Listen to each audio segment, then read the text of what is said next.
윤석열 정부가 의욕을 보이고 있는 규제 개혁은 성공할까요? 기업 현장에서는 기대감만 높은 건 아닙니다. 법적 거미줄이 견고하고 말단 행정도 바뀌지 않을 거라는 우려 때문인데요. 여당이 법적으로 어떻게 뒷받침할지 주목되는 이유입니다.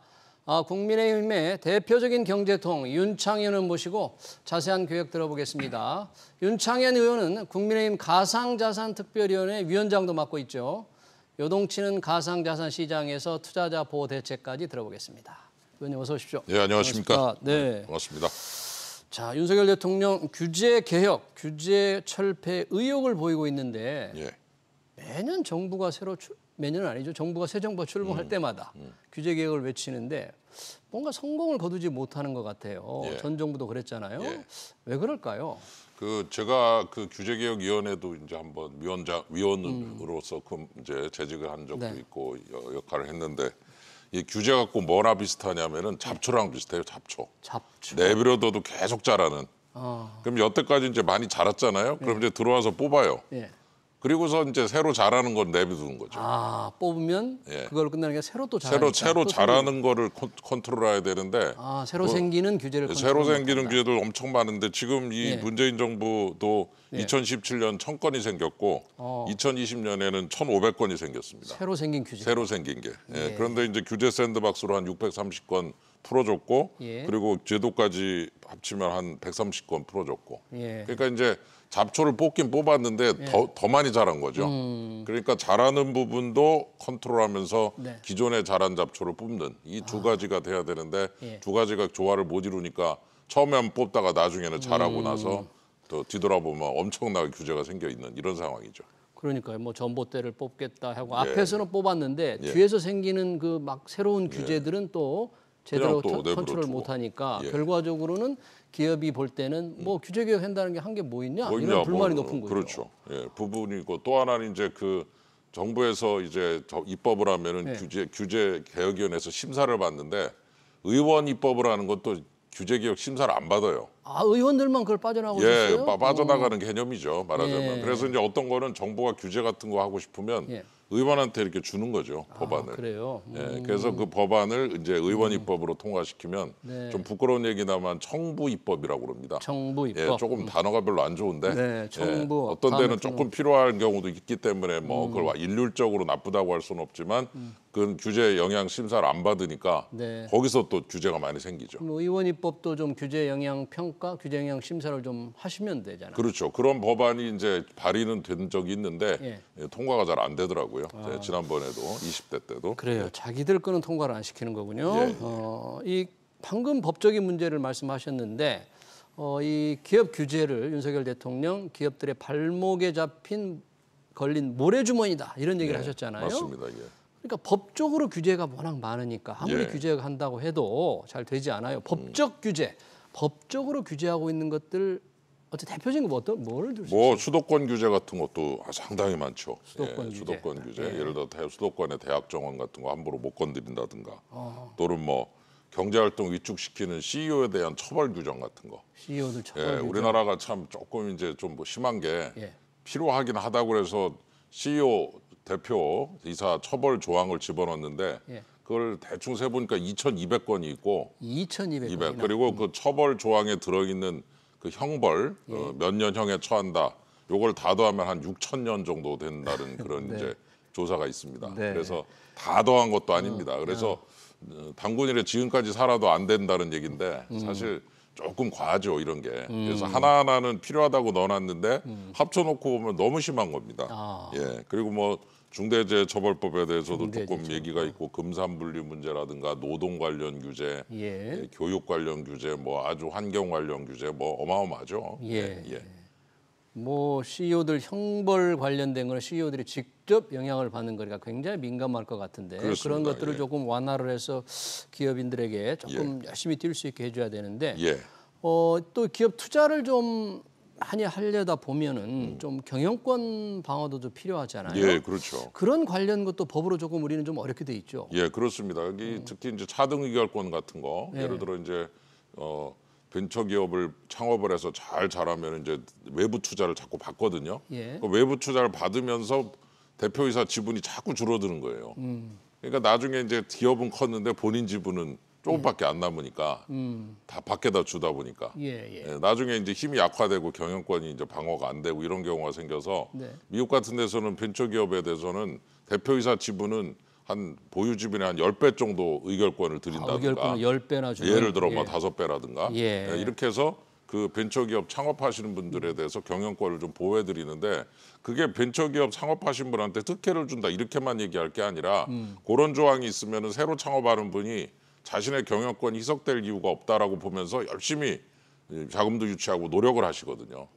그래서 특혜라고만 보지 말고 유인 체계로 보면 좋을 것 같아요. 우리 국회도 왜 이 벤처기업 차등 의결권을 좀 추진하다가 뭔가 중간에 지금 중단이 돼 있는 것 같아요. 그렇죠. 그게 이제 아까 말씀드린 거랑 똑같습니다. 그 정부에서 이런 쪽으로 유도하기 위해서 어떤 조항을 만드는데 그 조항에 해당되는 분한테는 특혜가 돼버린다 이거죠. 특혜로 보여질 수가 있다.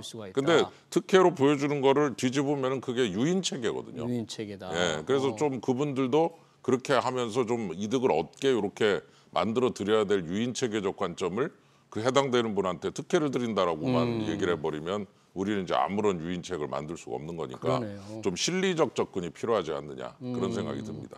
보는 관점을 좀 달리 보면 규제가 유인책이 되는데 왜 이 대주주들을 특수 관계인들의 이 공시 문제 이런 것도 너무 까다롭다면서요? 뭐 6촌, 8촌 뭐 이런 식으로 돼 있는데 그것도 뭐 저 나중에 제가 들어보니까 어디 있는지도 잘 모르고 요새 뭐 별로 친척끼리 이렇게 아주 가깝지 않으면 별로 신경 안 쓰고 살고 이러다 보니까 공시할 때 보면은 전혀 그 예상치 않았던 일들이 자꾸 나오고 이래가지고 실수로 뭐 빠뜨리거나 그렇죠. 빠뜨리게 되고 또 실제로도 알기가 어려운 경우도 많고 그래서 좀 이 친족 범위 같은 거를 좀 줄여서 아들, 딸 둘 정도 낳고 하나 낳고 이런 시대에 맞는 그런 이제 새로운 체계를 좀 정비하자 이런 것도 나와 있고요. 그래서 우리가 과거에 만드는 것 중에 지금의 상황이 안 맞는 것들도 잘 정비를 해가야 되니까 끊임없이 잡초를 뽑는 그런 기분으로 계속 손을 대야 된다 이렇게 볼 수 있겠죠. 말씀하신 대로 벤처기업 차등 의결권이라든지 친인척 규제 완화 이런 걸 좀 하려다 보면 법을 고쳐야 되는데 지금 국민의힘 소수당이니까 다수당 이 민주당 어떻게 설득을 끝까지 안 된다고 그러면 이제 어쩔 수 없는 경우가 있겠지만 그래도 이제 같이 대화를 하면서 설득을 해봐야죠. 그리고 이제 그런 것들이 시대의 변화에 맞게 조정이 돼야 될 부분 같은 것들은 얼마든지 동의를 얻어낼 수 있다고 보기 때문에 계속해서 노력을 할 생각을 가지고 있습니다. 네. 자, 요즘 뭐 주가도 떨어지지만 가상자산도 가상화폐도 폭락을 하고 있기 때문에 관련된 내용을 좀 여쭤보고 싶습니다. 마침 국민의힘 가상자산특별위원회 위원장까지 맡고 계시는데 얼마 전 우리나라 이 대표적인 가상자산 테라 루나 폭락하면서 상장 폐지가 돼서 가상자산 시장에 큰 충격을 줬는데 이 피해자가 많이 있죠? 한 28만 명 정도로 얘기를 하는데요.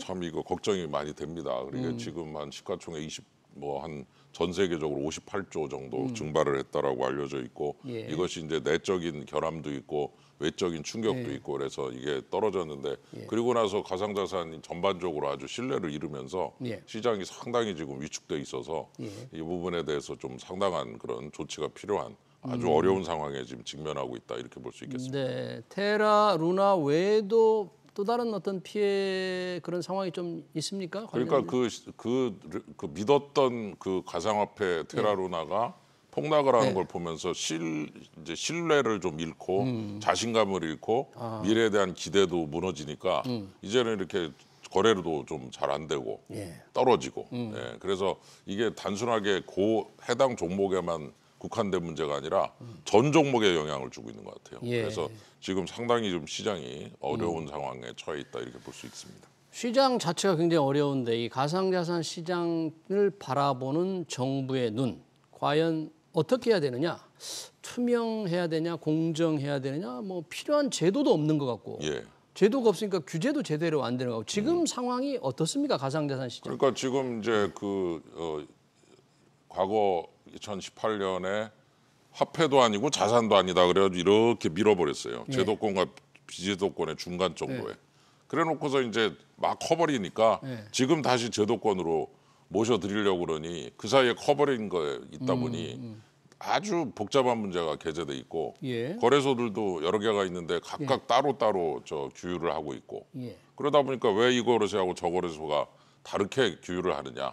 왜 질서가 다 하나가 아니고 여러 개의 질서가 존재하느냐? 예. 이런 부분에서부터 이제 신뢰가 좀 잠깐 줄어들고. 예. 그래서 이제 지금은 이제 초기 단계로서 이 5개 거래소의 움직임을 이제 공동 대응을 하도록 유도하는 자율 공동으로? 규제. 예, 공동으로. 자율. 자율적으로 공동으로. 예. 그래서 이제 거래소 협의체 같은 걸 만들어서 그 협의체가 전체 거래소의 어떤 움직임들을 거래 지원이라든가 뭐 상장 폐지, 상장 결정 이런 거를 공동으로 함으로써 신뢰를 좀 회복할 수 있도록 하는 이런 작업을 시작을 했습니다. 아, 거래소 5곳의 자율적인 협의체라 이거죠. 자율적 협의체가 이제 스스로를 규율하는 거죠. 그래서 그 스스로의 규율체를 만드는 걸 약속을 했기 때문에 예.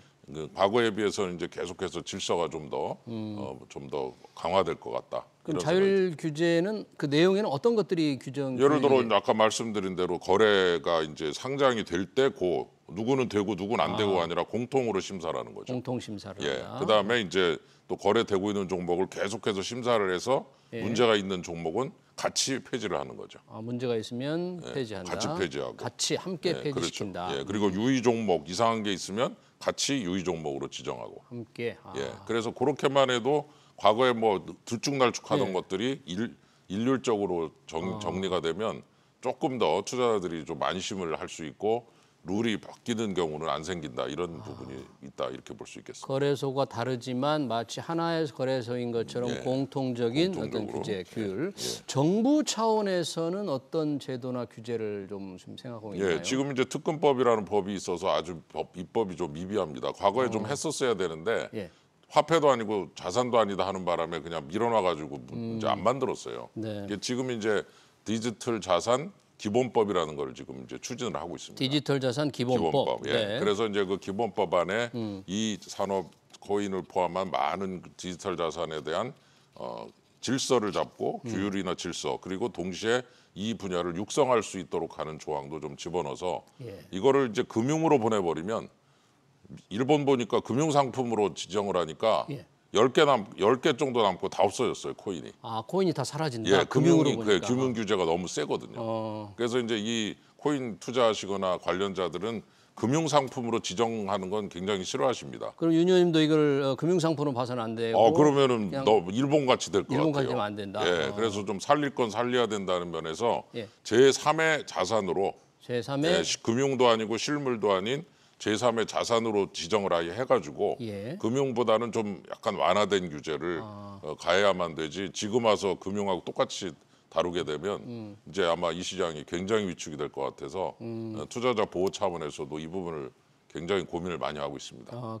그런 내용이 디지털 자산 기본법에 다 들어갑니까? 그렇죠. 다 들어가도록 이제 지금 준비를 하고 있습니다. 규제하면서 동시에 육성도 좀 해줘야죠. 육성이 왜 이 부분의 육성이 많이 좀 필요하다고 보시는 거예요? 블록체인 기술이라든가 NFT 뭐 들어보셨겠지만 아마 이런 것도 다루셨을 텐데 메타버스 이런 것들이 다 연결되어 있거든요.